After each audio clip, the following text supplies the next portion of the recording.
ये कहानी है 16वीं सदी की। एक्सेलर बायोर्न या बॉर्न पीटरसन इस वक्त आइसलैंड का सबसे खतरनाक अपराधी हुआ करता था और आज भी आइसलैंड इतिहास का एकमात्र सीरियल किलर है, ऐसा कहा जाता है।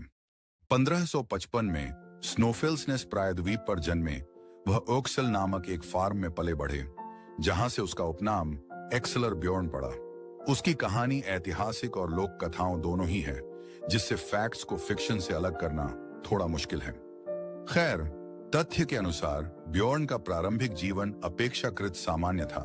हालांकि ऐसा कहा जाता है कि वो कम उम्र से ही अजीब हरकतें करता था। लेजेंड के अनुसार एक बच्चे के रूप में ब्योर्न ने एक सपना देखा था, जिसमें एक आदमी ने उसे हड्डियों का चयन करने को कहा था।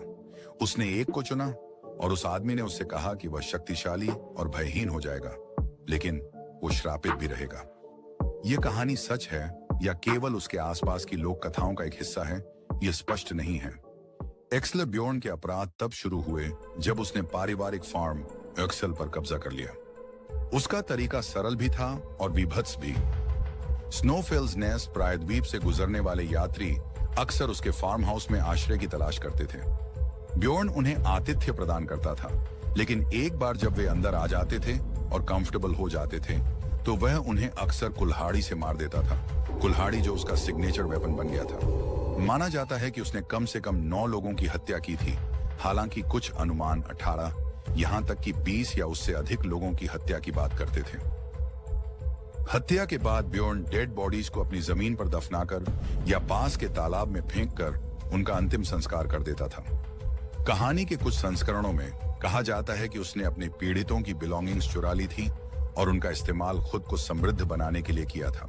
ब्योर्न के अपराधों ने अंततः संदेह पैदा कर दिया, खासकर क्योंकि जो यात्री उसके खेत में रुके थे उन्हें फिर कभी नहीं देखा जाता था। स्थानीय लोग सावधान होने लगे और अंततः एक दिन अधिकारियों को जांच के लिए बुलाया गया। जब उन्होंने उसके खेत की तलाशी ली तो उन्हें उसके भयानक कृत्यों के सबूत मिले, जिनमें उसके कुछ पीड़ितों के अवशेष भी शामिल थे। एक्सेलर ब्योर्न को गिरफ्तार कर लिया गया और मुकदमा चलाया गया। हालांकि मुकदमे का सटीक विवरण खो गया है, लेकिन यह कहा गया है कि उसे हत्या का दोषी पाया गया था। 1596 में उसे फांसी पर लटका दिया गया। मृत्यु के बाद उसके शरीर को टुकड़ों में काट दिया गया और दूसरों के लिए चेतावनी के रूप में उसके हिस्सों को अलग अलग स्थानों पर प्रदर्शित किया गया। एक्सेलर ब्योर्न की कहानी आइसलैंडिक लोक कथाओं में समा गई। सदियों से इस कहानी को अलौकिक तत्वों से अलंकृत किया गया, जैसे हड्डियों का सपना या फिर ये कि वह एक बुरी आत्मा के वश में था।